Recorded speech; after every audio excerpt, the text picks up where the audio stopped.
fucking livid! Absolutely goddamn pissed! The hell are you doing there? What, you want to know why I'm angry?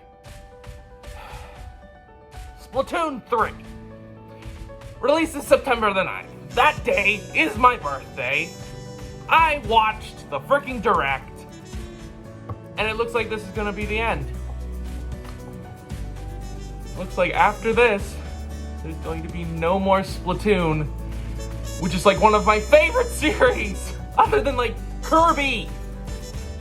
The fact that the game is coming out on that day specifically,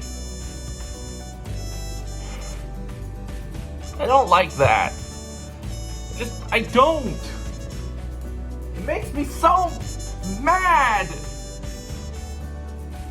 But I mean, there are a lot of other good things I like about it. Like, the new weapons, the fact that there's a freaking katana is amazing. And there's like the salmon run stuff, like, I don't know. The fact that they've already announced like large-scale paid DLC involving Pearl and Marina. They're making this game so big. It's gonna suck to see Splatoon go. But you know what? It had a good run. I'll tell you that right now. Splatoon 2 was great. The first game, amazing, revolutionary. You'd never see that in the kind of shooter game. So it was like amazing, but no one ever really thought it was gonna go anywhere. And then they released a sequel, and it blew everyone out of the water, or out of the ink, really. And now Splatoon 3 is here. It's gonna be here in like less than a month. And it sucks. The game is so cool. They're clearly trying to like draw out its existence with the whole fact that they're releasing these catalogs and new weapons over like 2 years. That's big. That is like super huge. And the new announcers are freaking amazing. I love Big Man. I love him. He's adorable. I never thought I would love a Stingray, but I do. One thing does get me a bit, though. Your Agent 3. It's clear that this is taking place a few years after Splatoon 2. With the fact that Mert is like fully grown. He's not like a little pipsqueak.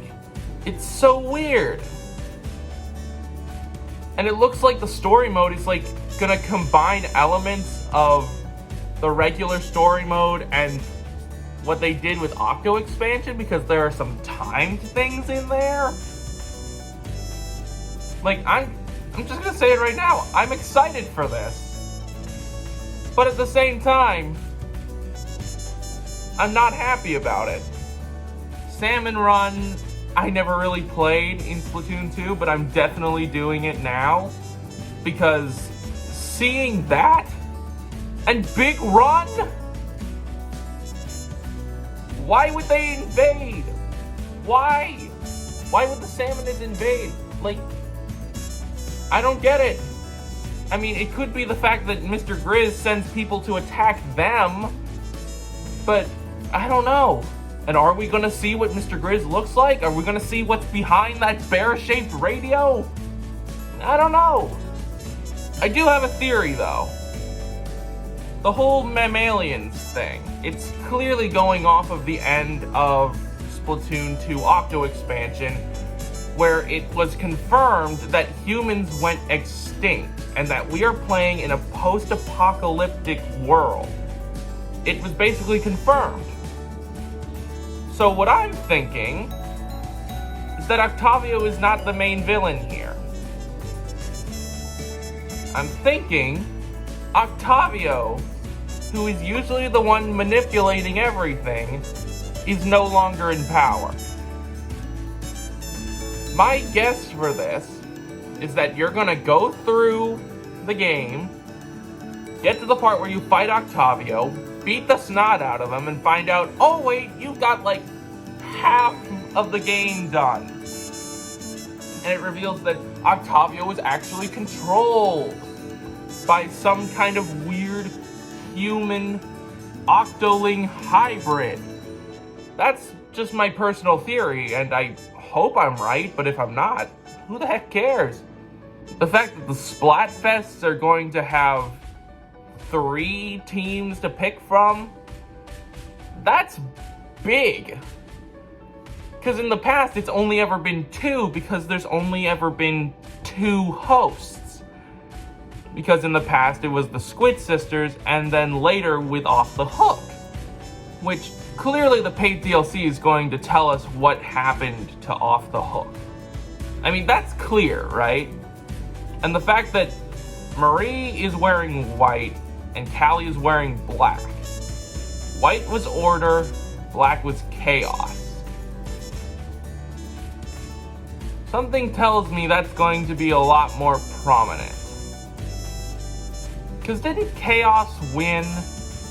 Is that why we're in a post-apocalyptic Splatlands?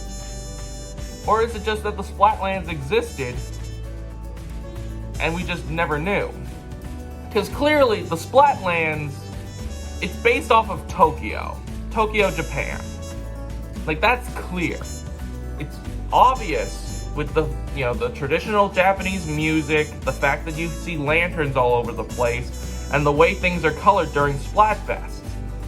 It's obvious that the Splatlands are Tokyo, Japan. I'm just overwhelmed right now. Because it's like, I loved Splatoon. So it's gonna be sad to see it go.